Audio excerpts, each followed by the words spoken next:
ഒരു പേര് ശരണ്യ. ഒട്ടനവധി കഥകളുള്ള ഒരു നാമം. ആളും തിരക്കും റോഡ് ബ്ലോക്കും റണ്ണിംഗ് ടൈമിന് ഒരു കോട്ടവും വരുത്തിയിട്ടില്ല. തടയിടാൻ നോക്കിയവരാകട്ടെ മുട്ടുമടക്കിയ ചരിത്രവും. KK റോഡിൽ ശരണ്യ ആധിപത്യം വരിച്ച കാലം. ലക്ഷ്യസ്ഥാനത്തേക്ക് വിട്ടുവീഴ്ചയില്ലാത്ത റണ്ണിംഗ് ടൈം അതായിരുന്നു ശരണ്യയുടെ ജനപ്രിയ ഹൈ റേഞ്ച് സർവീസുകളുടെ വിജയരഹസ്യം.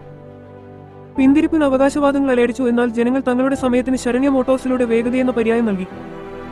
പൊതുഗതാഗതത്തിൽ കൃത്യത, അത് അത്ര എളുപ്പമല്ല. കാരണം വേഗതയ്ക്ക് ആവശ്യം സാങ്കേതികവിദ്യയുടെ ഏറ്റവും പുതിയ രൂപമാണ്. അതുകൊണ്ട് പുത്തൻ ബസ്സും സ്റ്റെബിലിറ്റി ബോഡിയും എക്സ്പീരിയൻസ്ഡ് ഡ്രൈവർമാരും നിർബന്ധം.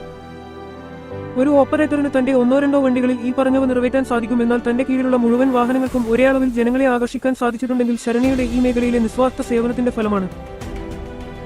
കുപ്രസിദ്ധികൾ ഒട്ടനവധിയാണ്. ശരണ്യയുടെ പേരിൽ റൂട്ട് മാറിയോടി, അമിത വേഗത, ഗവൺമെന്റ് പ്രൈവറ്റ് ബസ്സുകളുമായി മത്സരം. പക്ഷേ ഇതൊന്നും ഒരിക്കലും ശരണ്യയുടെ സർവീസുകളിൽ നിന്ന് ജനങ്ങളെ പിന്തിരിപ്പിക്കാൻ കാരണമായിട്ടില്ല.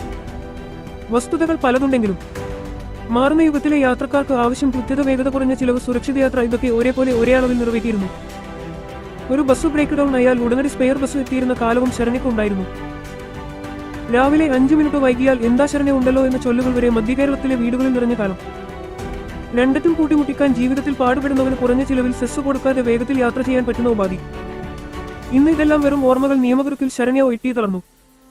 പലരുടെയും ജീവിത ലക്ഷ്യങ്ങളാകുന്ന ഒരുപിടി വേഗത നിറഞ്ഞ ഭയവും ആവേശവും ഒരേപോലെ അഭിമുഖീകരിച്ച യാത്രയിൽ മധ്യകേരളത്തിലെ ശക്തിയായ ബസ് സർവീസ് ശരണ്യ.